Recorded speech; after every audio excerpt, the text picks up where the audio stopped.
Women in politics. Women sexuality always being used in political spaces. And I don't understand what is this that these women find interesting about when people talk about their sexuality. Women being used by female politicians for political gain or for personal gain. There's something I really don't understand, because I think women need to have a conversation, because these things, if we let these things continue like this, then we are going to live, then we are going to have, it's very sad that when we see our women being used and being talked down in a sexual way, and they don't seem to find anything wrong with it. This is what I want us to address on this video. This is what I want us to talk about on this video, because it's something that is, if it's not controlled, then it's going to grow and it's going to be messy. So before I go into the detail, take a second to subscribe and to hit the notification bell, so that anytime I post a video, you will always be the first to watch. So kindly do so.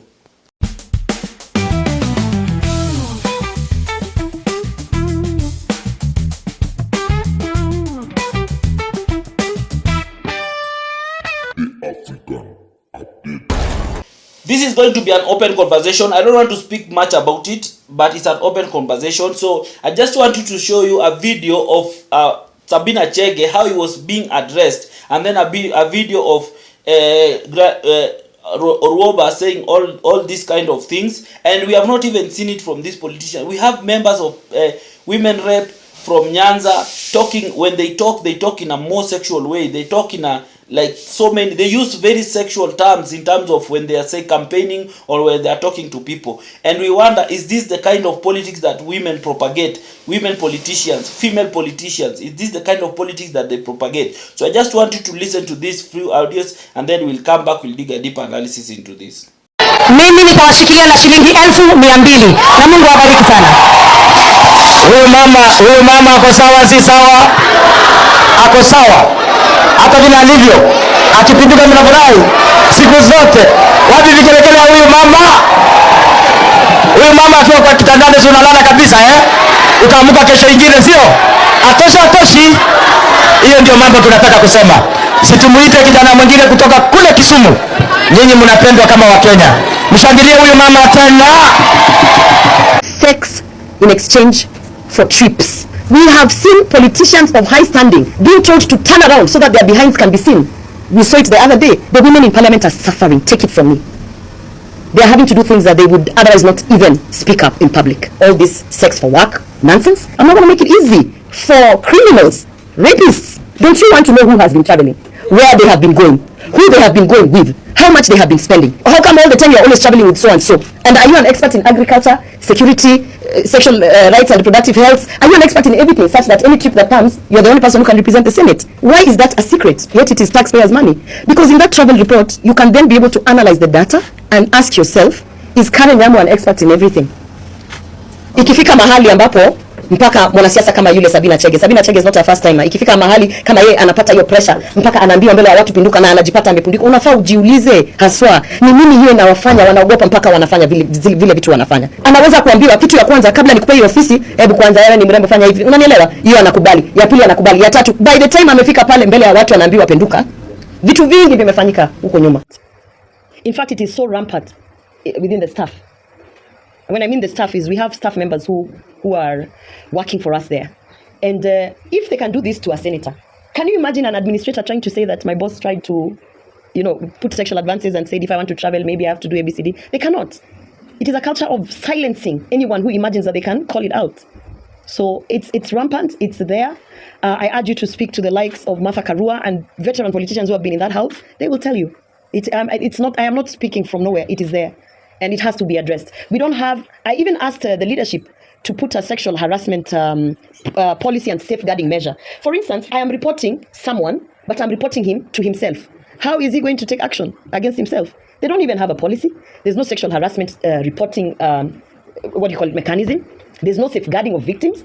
So any member of parliament right now who is looking at me will not even dare say that I think I was given a road deal because of ABCD. They will shut them out, and that's not where we want to go as a country.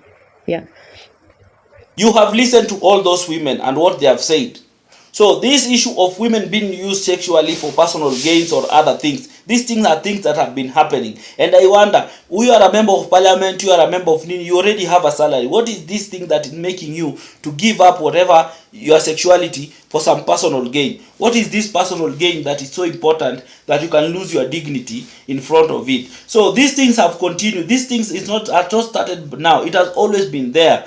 You can remember all manner of things that have been said, that women did this, women did this, and zingine they say it even themselves. And this is where I want us to really wonder, what is this thing that women really feel about their sexuality? What in nini watu wanaongeleanga? Do we have women that really respect themselves in the political space, that really can stand out against this kind of things? Because if it has reached a point whereby people say these things openly, inamaanisha on the background women are being used in this political space. Women are being used vile inatakikana, that if you are a beautiful woman, then you'll be used, watakutumia all it, because it seems like this is what is happening.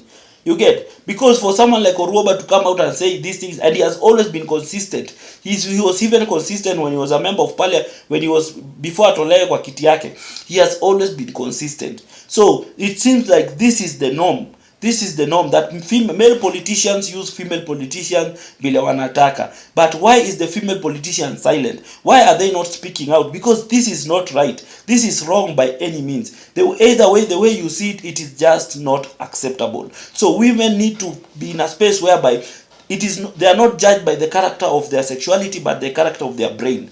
The only politician that I've ever seen that doesn't go take that line is Mother Karua. She's always steadfast, she always speaks to issues. But we have women outside here who speak a lot of crazy things that you wonder, why would a woman even speak like this? Why would a woman say all manner of this? Why would a woman say all these things? And it is, and they, even when they are body shamed, even when people talk about them in a suggestive way, in a podium, in an open space, even when they are attacked openly in a sexual way, they don't react. They don't come out to call out these people. So if you are you are the leaders, you are the people that these young girls are looking at, so that they can get into this political sport, they can be politicians in the future. If you are the people that these young ladies are emulating, and then you are making it look like it's okay for someone to come and body shame you or talk about you in a sexual way on the podium, then you are showing it that this is normal, that this is the way to go. Then it is okay for anyone to come out and speak to them like that. So I think it's very unfortunate that women are letting this kind of things slide. They need to come out when someone says something like this. They need to come out and call them out and say that this is not acceptable. You should not be looking at us like that, because it means that if it is something that is being spoken in public, inamaanisha it is something that has always been there, even in the inside. Because there is no way someone would be comfortably come to shame you in public if he knows very well that you don't entertain such things. Because he knows someone like Mother Karua will not take something like that. So we female leaders in this country need to respect themselves, need to come out and start speaking about this. And when they are given mic, they should not normalize such things, because it is true that most of them have been the one who have been normalizing this kind of things. It has happened. We have seen it with the members of parliament, with female politicians from Nyanza, that if you want to be elected, there is a way you speak in a sexual way, in a way that is so crazy, until you wonder, is this really someone who wants a seat, or is this really a leader? So and I think they say this thing because they feel like if they talk like this, they excite the crowd. But in the actual sense, it is only annoying. It is very, very annoying. But anyway, guys, what do you think about this topic? It's a very sensitive topic, but we need to talk about it, because this is a place whereby we are looking for leaders of tomorrow. So we need to shape the kind of leadership that we will need in the future. And for me, this is not right. Whatever is being done to these women, or whatever they are doing to themselves, and whatever they are tolerating to themselves, it is also not right. So let's speak about it in the comment section. But above it all, remain respectful. Do not insult anyone. So thank you. Until next time. Bye-bye. The African